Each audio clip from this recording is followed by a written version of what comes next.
Egg fry செய்கிறதுக்கு பார்த்திங்கன்னா 1 spoon அளவுக்கு வந்து கார்ன்ஃப்ளவர் மாவு எடுத்துக்கலாம். கலருக்காக கொஞ்சமாக காஷ்மீர் சில்லி, 1/2 ஸ்பூன் அளவுக்கு மஞ்சத்தூள், காரத்துக்கு நார்மல் மிளகாய்த்தூள் ஒரு 1/2 ஸ்பூன் எடுத்துக்கலாம். ஒரு 1/4 ஸ்பூன் போல் வந்து கரம் மசாலா எடுத்துக்கலாம். அப்புறம் மிளகு ஜீரகத்தை வறுத்து பொடி பண்ணது ஒரு 1/2 ஸ்பூன் வந்து எடுத்துக்கலாம். இது கூடவே ஒரு 1/2 ஸ்பூன் அளவுக்கு வந்து ஜிஞ்சர் கார்லிக் பேஸ்ட் எடுத்துக்கலாம். தேவையான அளவு உப்பு சேர்த்து இதை நல்லா மிக்ஸ் பண்ணிக்கலாம்.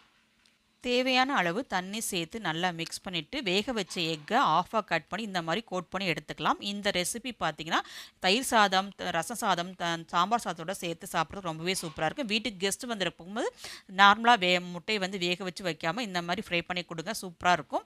ஸோ இந்த மாதிரி தோசைக்கல்லில் இந்த மாதிரி தேவையான அளவு எண்ணெய் சேர்த்துட்டு எல்லா எக்கையும் சேர்த்துட்டு அடுப்பை நல்லா சிம்பில் வச்சு நல்லா 2 பக்கமும் ஃப்ரை பண்ணி எடுத்திங்கன்னா சூப்பரான எக் ஃப்ரை வந்து ரெடி ஆயிரும். இந்த ரெசிபி உங்களுக்கு பிடிச்சிருக்கு நினைக்கிறேன். இது போன்ற ரெசிபிஸ்லாம் வேணும்னு மறக்காமல் குறைவிட்டு சமையல் சப்ஸ்கிரைப் பண்ணி சப்போர்ட் பண்ணுங்கள். தேங்க்யூ.